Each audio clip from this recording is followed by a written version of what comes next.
Chapitre 3. Ces 2 jours et demi de repos passèrent très vite. Le vendredi après déjeuner, je me retrouvai à l'école, hurlant les versets coraniques et scandant les mots sur ma planchette à coups de poing.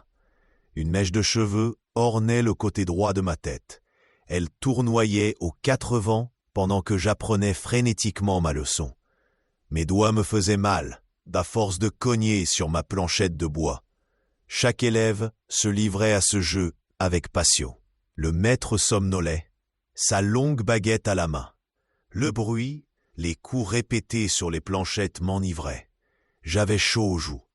Mes tempes bourdonnaient. Une tache de soleil d'un jaune anémique traînait encore sur le mur d'en face. Le maître se réveilla, distribua quelques coups de baguette et se rendormit. La tache de soleil diminuait. Les cris des enfants s'étaient transformés en torrents, en cataractes de rafales. La tache de soleil disparut.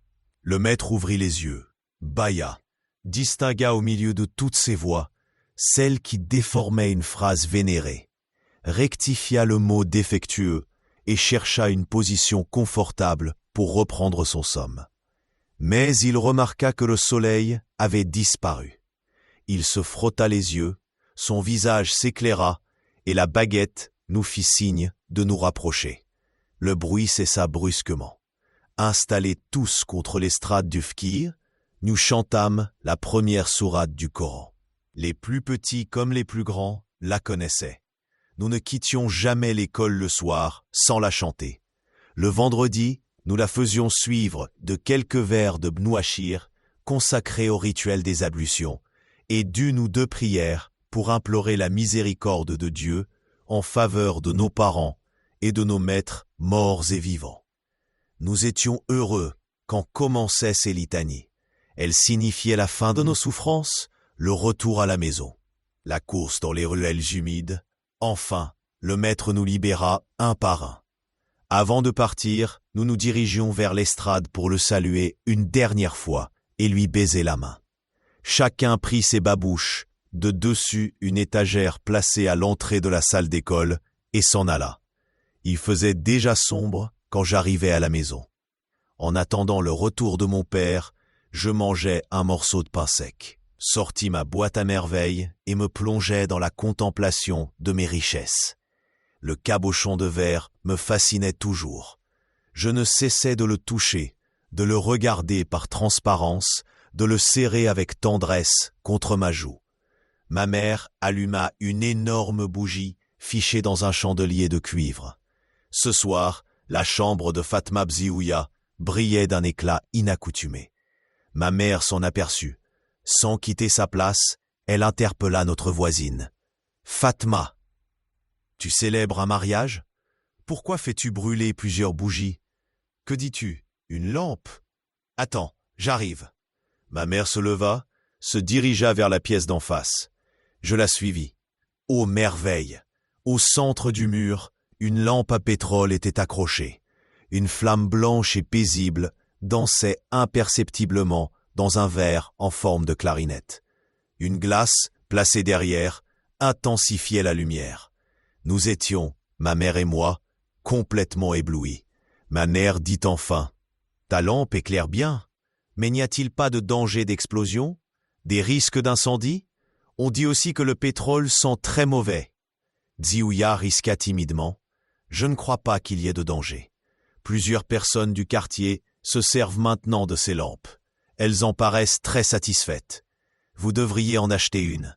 La chambre paraît plus accueillante et plus gaie. » « Oui, » répondit ma mère en allongeant les lèvres, « une lampe, certes, éclaire mieux qu'une bougie, mais elle est moins jolie qu'un chandelier de cuivre. » Ma curiosité tomba.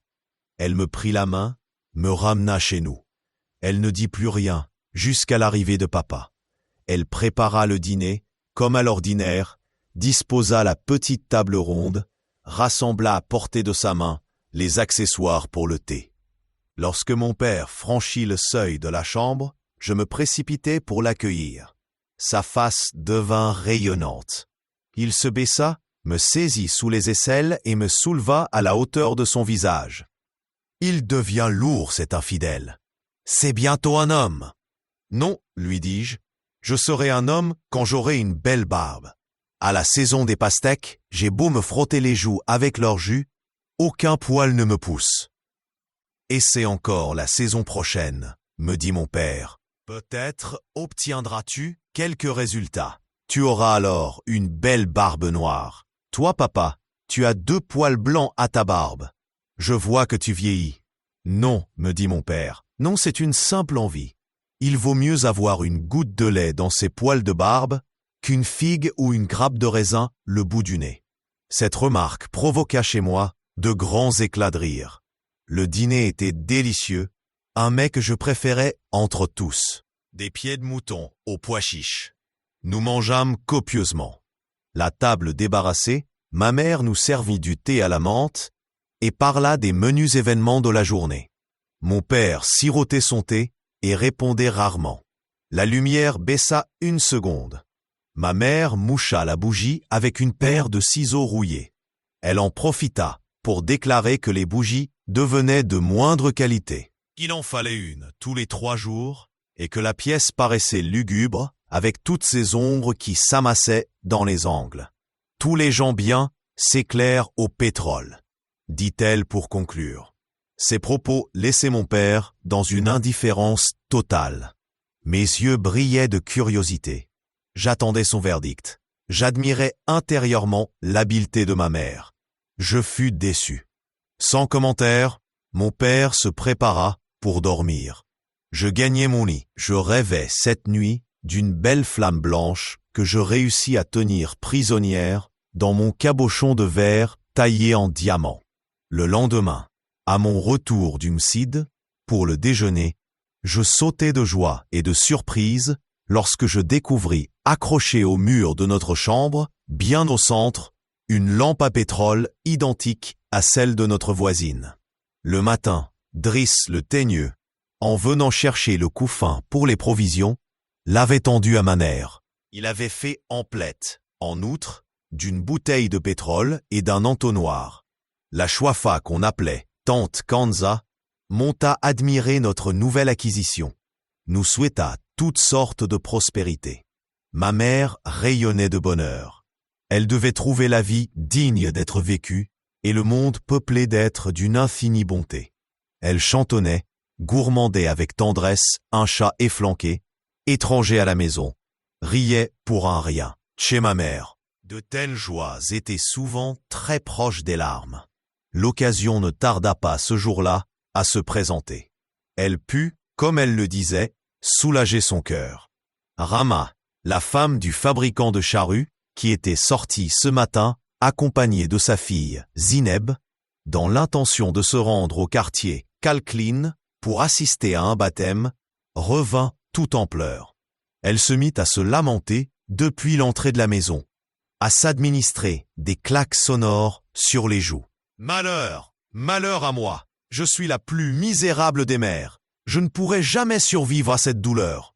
Personne ne pourra soulager ma peine. » Les questions fusaient de toutes les fenêtres. Les femmes avaient interrompu leur besogne.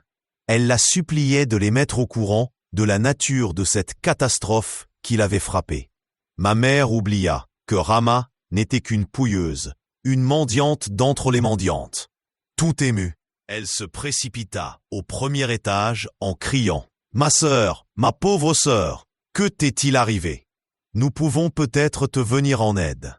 Cesse de pleurer, tu nous déchires le cœur. » Toutes les femmes entourèrent Rama la malheureuse. Elle réussit enfin à les renseigner. Zineb avait disparu, perdue dans la foule. En vain, sa mère avait essayé de la retrouver dans les petites rues latérales. Zineb s'était volatilisée. Le sol l'avait engloutie et il n'en restait pas la moindre trace. La nouvelle de cette disparition se propagea instantanément dans le quartier. Des femmes inconnues traversèrent les terrasses pour venir prendre part à la douleur de Rama et l'exhorter à la patience. Tout le monde se mit à pleurer bruyamment.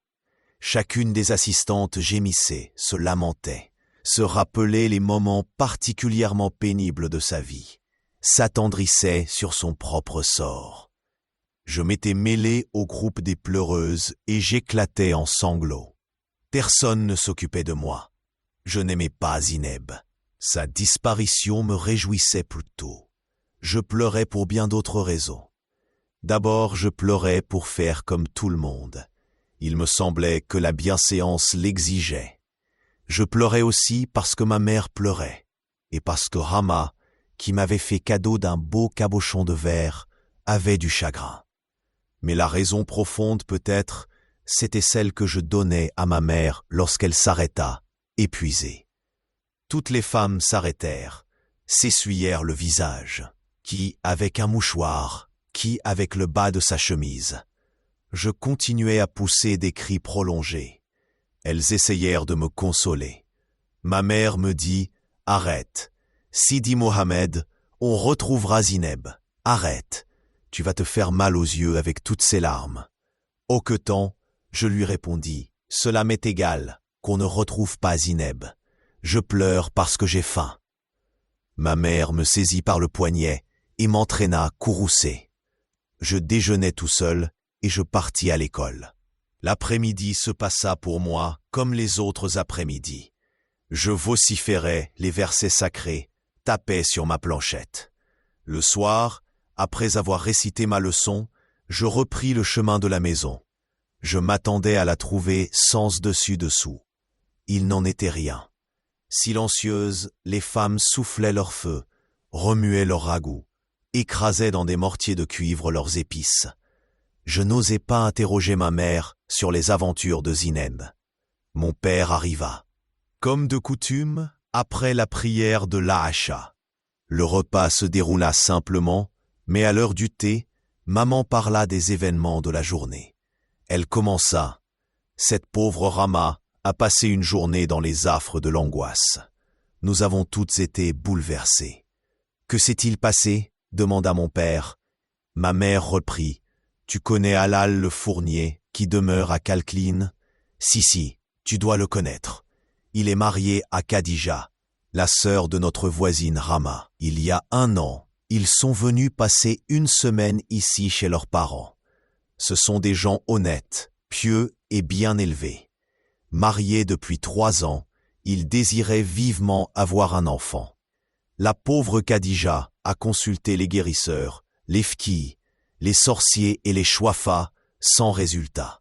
Il y a 1 an, ils sont allés en pèlerinage à Sidi Ali Bousserguine. Khadija se baigna dans la source, promit aux saints de sacrifier un agneau si Dieu exauçait son vœu.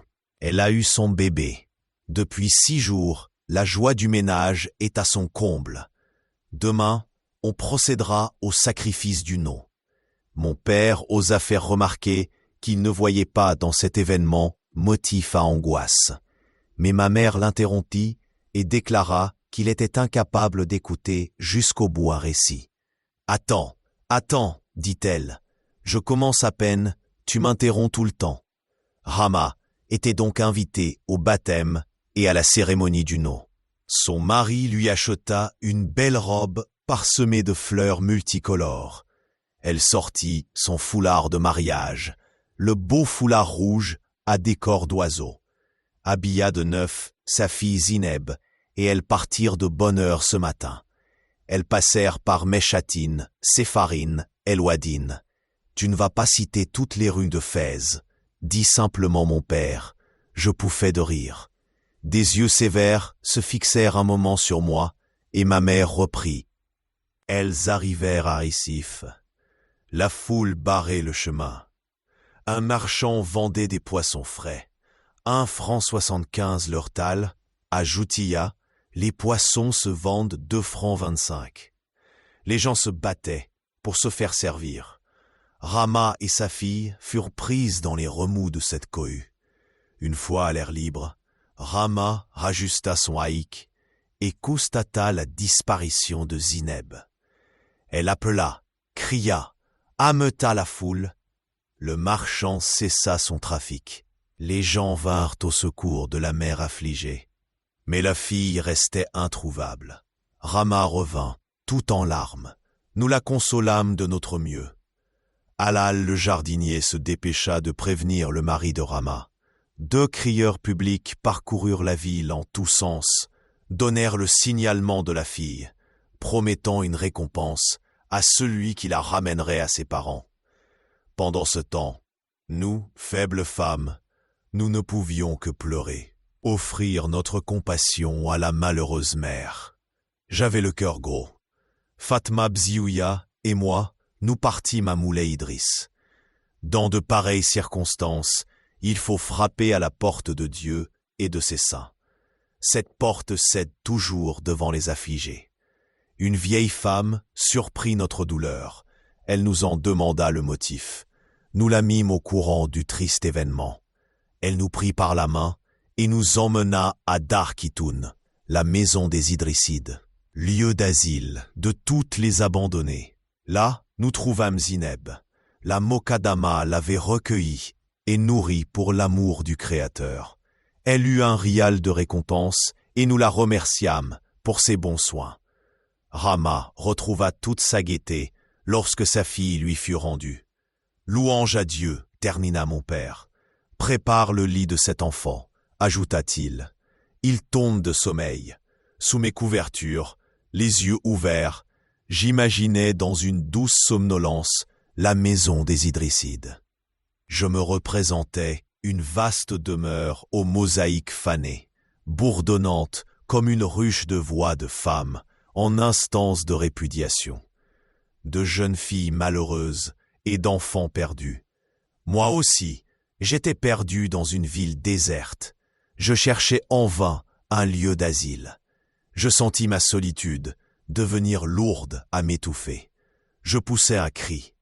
Une parole douce vint de loin apaiser ma fièvre, et je tombai dans le noir, rassuré, détendu, le souffle calme. Le jeudi suivant, Rama, pour remercier Dieu de lui avoir rendu sa fille, organisa un repas pour les pauvres. Toutes les femmes de la maison lui prêtèrent leur concours. Lala Kanza, la Chouafa, aidée de Fatouma, la plus dévouée et la plus fidèle de ses disciples, lavèrent le rez-de-chaussée à grande eau, étendirent par terre des nattes et des tapis usés. Fatma Bziouya, Rama et ma mère s'agitèrent autour des marmites et des couscoussiers. Elles cuisinaient en plein air sur la terrasse, sur des feux de bois. L'une d'elles les ravitaillait en eau, une autre épluchait les légumes, et la troisième, armée d'une louche en bois gigantesque, tournait les sauces qui bouillonnaient dans leurs récipients de cuivre. Zineb et moi, abandonnés à notre fantaisie, nous courions d'une chambre à l'autre, montions en soufflant les escaliers, recevions des nuages de fumée dans les yeux, accompagnés de réprimandes, redescendions, nous réfugier sur le palier. Ne sachant que faire de notre liberté, nous attendions avec impatience l'heure du déjeuner et l'arrivée des mendiants. Elles arrivèrent à Arsif. La foule barrait le chemin. Un marchand vendait des poissons frais. 1,75 franc leur tal. À Joutia, les poissons se vendent 2,25 francs. Les gens se battaient pour se faire servir. Rama et sa fille furent prises dans les remous de cette cohue. Une fois à l'air libre, Rama rajusta son haïk et constata la disparition de Zineb. Elle appela, cria, ameuta la foule. Le marchand cessa son trafic. Les gens vinrent au secours de la mère affligée, mais la fille restait introuvable. Rama revint tout en larmes. Nous la consolâmes de notre mieux. Halal, le jardinier, se dépêcha de prévenir le mari de Rama.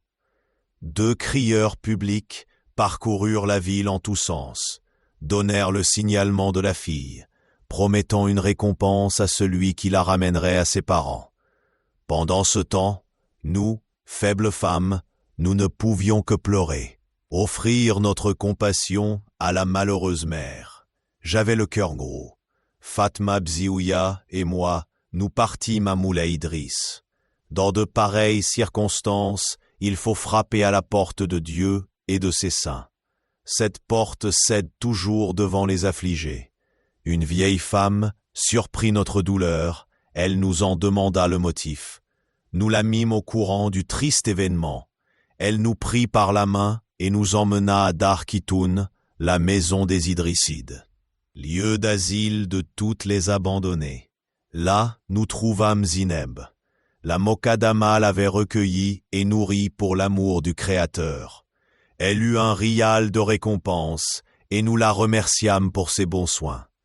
Rama retrouva toute sa gaieté lorsque sa fille lui fut rendue. Louange à Dieu, termina mon père. Prépare le lit de cet enfant, ajouta-t-il. Il tombe de sommeil. Sous mes couvertures, les yeux ouverts, j'imaginais dans une douce somnolence la maison des Idrissides. Je me représentais une vaste demeure aux mosaïques fanées, bourdonnante comme une ruche de voix de femmes en instance de répudiation, de jeunes filles malheureuses et d'enfants perdus. Moi aussi, j'étais perdu dans une ville déserte. Je cherchais en vain un lieu d'asile. Je sentis ma solitude devenir lourde à m'étouffer. Je poussai un cri. Une parole douce vint de loin apaiser ma fièvre, et je tombai dans le noir, rassuré, détendu, le souffle calme. Le jeudi suivant, Rama, pour remercier Dieu de lui avoir rendu sa fille, organisa un repas pour les pauvres. Toutes les femmes de la maison lui prêtèrent leur concours. Lala Kanza, la Chouafa, aidée de Fatouma, la plus dévouée et la plus fidèle de ses disciples, lavèrent le rez-de-chaussée à grande eau, étendirent par terre des nattes et des tapis usés. Fatma Bziouya, Rama et ma mère s'agitèrent autour des marmites et des couscoussiers. Elles cuisinaient en plein air sur la terrasse, sur des feux de bois. L'une d'elles les ravitaillait en eau, une autre épluchait les légumes, et la troisième, armée d'une louche en bois gigantesque, tournait les sauces qui bouillonnaient dans leurs récipients de cuivre. Zineb et moi, abandonnés à notre fantaisie, nous courions d'une chambre à l'autre, montions en soufflant les escaliers, recevions des nuages de fumée dans les yeux, accompagnés de réprimandes, redescendions, nous réfugier, sur le palier. Ne sachant que faire de notre liberté, nous attendions avec impatience l'heure du déjeuner et l'arrivée des mendiants. Lorsque les grands plats de céramique que Rama avait loués furent garnis de couscous copieusement arrosés de bouillon, surmontés d'une pyramide de viande et de légumes, Driss El Awad partit à Moulay Idriss et à la maison des aveugles de la rue Riyad Jeha pour chercher ses hôtes. Bientôt nous entendîmes, dans le couloir d'entrée, un brouhaha scandé de coups de canne et d'éclats de voix. Driss entra le premier dans le patio. Il fut suivi d'un aveugle à la barbe blanche, guidé par un garçonnet d'une dizaine d'années. Ensuite, un flot de mendiants hommes et femmes se déversa dans la cour.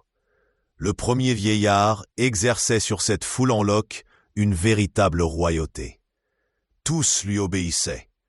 Il manifestait beaucoup d'égards pour ce patriarche. J'avais donc, sous les yeux, le chef des mendiants au milieu de son clan.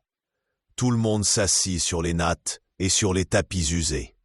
Avant que le repas ne leur fût servi, ils entonnèrent un psaume où il était question de félicité qui attendent les croyants au cœur généreux. Ceux-là qui nourrissent les affamés honorent l'hôte de Dieu. Le poème se termina par des invocations afin d'attirer la bénédiction sur notre demeure et sur tous ses habitants. Hommes, femmes et enfants joignirent les mains, les paumes ouvertes vers le ciel. Ils récitèrent la première sourate du Coran. Je la connaissais bien, cette sourate, et je la récitais avec ferveur. Louange à Dieu, maître des mondes. Nous passâmes nos mains sur nos visages. Le couscous parut. Autour des plats posés à même les nattes, les mendiants s'installèrent pour manger. Des bols de terre cuite, décorés au goudron, circulaient pleins d'eau. Les mendiants mangeaient et buvaient avec dignité, sans hâte, sans agitation. Rassasiés, ils se léchèrent soigneusement les doigts, s'essuyèrent avec des torchons mis à leur disposition. Au signal de leur chef, Ils commencèrent la psalmodie d'un chapitre du livre saint. Les murs de notre maison, qui avaient souvent renvoyé le bruit des crotales et des gangas chers à la chouafa, vibraient, sanctifiés par les versets sacrés. Le chapitre choisi était particulièrement long. Il fut chanté sur un rythme plein de majesté. Les aveugles dans leur rayon, clamant avec conviction la parole de Dieu, revêtaient une noblesse et une grandeur qui frappaient l'imagination. Après une dernière invocation prononcée par le patriarche des aveugles et ponctuée du mot « Amin » par le chœur des assistants, l'assemblée se leva, les cannes sonnèrent sur nos mosaïques éteintes. Les mendiants s'en allèrent, multipliant les remerciements, les formules de bénédiction. Rama, radieuse, invita les voisines et quelques femmes venues des maisons mitoyennes, les rassembla dans sa chambre. Leur servit un excellent ragoût de viande au cardon, un couscous aux pois chiches, des salades d'oranges au sucre et à la cannelle. Maman prépara le thé à la menthe. Toutes jacassaient, riaient très fort, se taquinaient mutuellement, poussaient des youyous. Avant de se réunir pour le repas, ma mère et les autres voisines avaient changé de robe. Elles tirèrent de leurs coffres des cafetans aux couleurs chatoyantes, des définas ornés de fleurs et pour se coiffer de riches foulards de soie. La fête dura jusqu'au coucher du soleil. Elle se termina sur la terrasse avec d'autres youyous, d'autres vœux et la promesse de se voir. Pendant tout ce temps, personne ne s'était occupé de moi.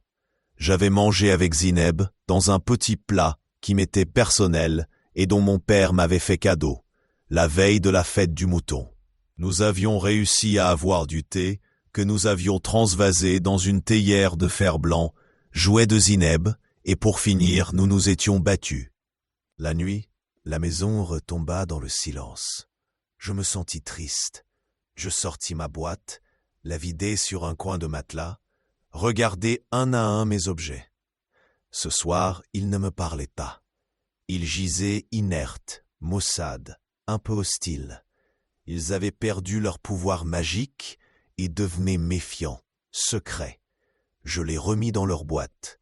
Une fois le couvercle rabattu, ils se réveillèrent dans le noir pour se livrer à mon insu à des jeux fastueux et délicats. Ils ne savaient pas, dans leur ignorance, que les parois de ma boîte à merveilles ne pouvaient résister à ma contemplation. Mon innocent cabochon de verre grandit, se dilata, atteignit des proportions d'un palais de rêve, s'orna d'étoffes précieuses. Les clous, les boutons de porcelaine, les épingles et les perles, changés en princesses, en esclaves, en jouvenceaux, pénétrèrent dans ce palais, jouèrent de douces mélodies, se nourrirent de mets raffinés.